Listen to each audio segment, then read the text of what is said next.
So last year group 4ல் கேட்ட aptitude சம்ம பார்க்கலாம். டாபிக் என்னென்னு பார்த்தீங்கன்னா மென்சுரேஷன் வந்து கேட்டிருக்காங்க. ஸோ இதை எப்படி ஈஸியாக சால்வ் பண்ணலாம் அப்படிங்கிறத வந்து இங்கே பார்க்கலாம். என்ன கொஸ்டின் அப்படின்னு பார்த்தீங்கன்னா, the radius of the conical tent is 700 cm and the height is 24 meter. Calculate the length of canvas used to make the tent if the width of the rectangular canvas is 4 meter. அதான் என்ன கேட்டிருக்காங்க, என்ன சொல்லியிருக்காங்க அப்படின்னா, conical டென்ட்டோட radius கொடுத்துருக்காங்க. பார்த்தீங்கன்னா 700 centimetre, இது வந்து கிவன்.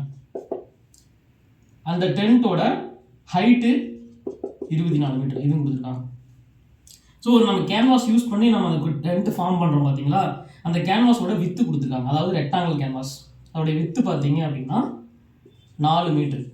அதாவது என்ன கேள்வி அப்படின்னா, ஒரு ரெக்டாங்கிள் இருக்குது, அது கொடுத்துருக்காங்க, அதிலிருந்து நீங்கள் வந்து ஒரு கோனை கிரியேட் பண்ணணும், இதுதான் கேள்வி. ஸோ இந்த ரெக்டாங்கிளில் பார்த்தீங்கன்னா வித்து கொடுத்துருக்காங்க, அது பார்த்தீங்கன்னா 4 மீட்டரு, ஆனால் லென்த்து தெரியாது. இதுதான் நம்ம கண்டுபிடிக்கணும். இந்தாண்ட ஃபார்ம் ஆன கோனில் பார்த்தீங்கன்னா உங்களுக்கு ஹைட் இருக்குது. ஹைட்டு பார்த்தீங்கன்னா 24 மீட்டர். அதே போல் ரேடியஸ் இருக்குது. ரேடியஸில் வந்து பார்த்தீங்கன்னா சென்டிமீட்டரில் கொடுத்துருக்காங்க. நம்ம என்ன பண்ணோம், அதை மீட்டரில் மாற்றணும். ஸோ அப்போ 700 சென்டிமீட்டர் அப்படின்னா நம்ம 700 டிவைட் பை 100 பண்ணோம்னா நமக்கு வந்து மீட்டரில் கிடச்சிடும். சென்டிமீட்டரில் மீட்டர் மாற்றியாச்சு. இது வந்து ரேடியஸு எவ்வளோ பார்த்தோம்னா 7 மீட்டர். இப்போ என்ன அப்படின்னா, இப்போது இதனுடைய லென்த் நமக்கு தெரியாது. ஸோ இப்படி இருக்கும் ஷேப்பு, ஹைட்டு நமக்கு தெரியும், ரேடியஸ் தெரியும். ஸோ இந்த லென்த்தை வந்து கண்டுபிடிக்கணும்.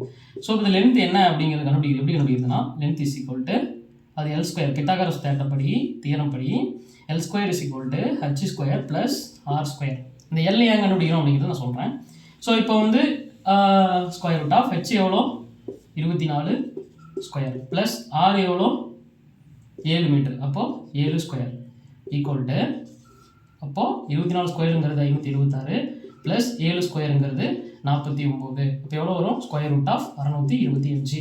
அப்போ எல் ஸ்கொயருங்கிறது இந்த ஸ்கொயர் வந்து இந்தாண்ட போச்சுன்னா அப்போது கண்டிப்பட்டு நமக்கு என்ன வரும் 25. எப்படி 625 அதை வந்து எப்படி பார்க்கலாம் அப்படின்னா 5ஆல் பார்க்கலாம். 1 மிச்சம் 1, 2 மிச்சம் 2, 5 திருப்பி 5, 2 5 10 மீதி 2 5 25 திருப்பி 5ஆல் பண்ணோம்னா 5 25. இப்போ ஸ்கொயர் அப்படிங்கிறதுனால 2லேருந்து இதில் 1 எடுத்துக்கிறோம். 5 மல்டிபிள் 5, ஸோ 25. அதாவது ஸ்கொயர் ரூட் ஆஃப் 625 வந்து 25. இது என்னது, எல். ஸோ இப்போ அந்த எல் வந்து நம்ம வந்து கண்டுபிடிச்சாச்சு, அதாவது 25. இப்போ என்னன்னா, நம்ம அந்த ரெக்டாங்கிள்ல இருந்து தான் நம்ம வந்து அதாவது கோன் வந்து ப்ரொடியூஸ் பண்ணுறோம். அப்போ ரெக்டாங்கிளோடைய ஏரியாவை ஈக்குவல் டு கோன் சர்ஃபேஸோட ஏரியாவோட ஈக்குவல் பண்ணோம்னா இதில் இருக்க நம்ம அந்த பிரெத்தை வந்து கண்டுபிடிச்சிடலாம். எப்படி, இப்போ ரெக்டாங்கிளோட ஏரியா என்னது, நமக்கு length into breadth is equal to curved surface, அது ஏரியா எதோடது, கோனோடது. அது என்னென்னு பார்த்தோம்னா pi into R into L. இப்போ லென்த் எவ்வளோ அப்படிங்கிறத நம்ம கண்டுபிடிக்கணும், அப்படி வச்சுக்கலாம். பிரெத் வந்து நம்ம கொடுத்துருக்காங்க, அதாவது வித்து எவ்வளோ 4 மீட்டர் ரெக்டாங்கிளோடது. பை வந்து 22 டிவைட் பை 7 இன்ட்டு ஆர் வந்து ரேடியஸ் ஆல்ரெடி கொடுத்துருக்காங்க, எவ்வளோ 7 மீட்டரு இன்ட்டு எல் வந்து நம்ம கண்டுபிடிச்சது 25. இப்போ அடிக்கலாம், இந்தாண்டு இருக்கனால இந்த இடத்துக்கு போயிடலாம். L is equal to 22 into 25 divide by 4, 2 11. அப்போ 25 இன்ட்டு 11 போட்டோம்னா 5 2 5 2 5 7 2 275 டிவைட் பை 2. இதை அடிச்சோம்னா 1 3 போச்சுன்னா 7.5. அதாவது length is equal to 137.5 metre. இதுதான் ஆன்சர்.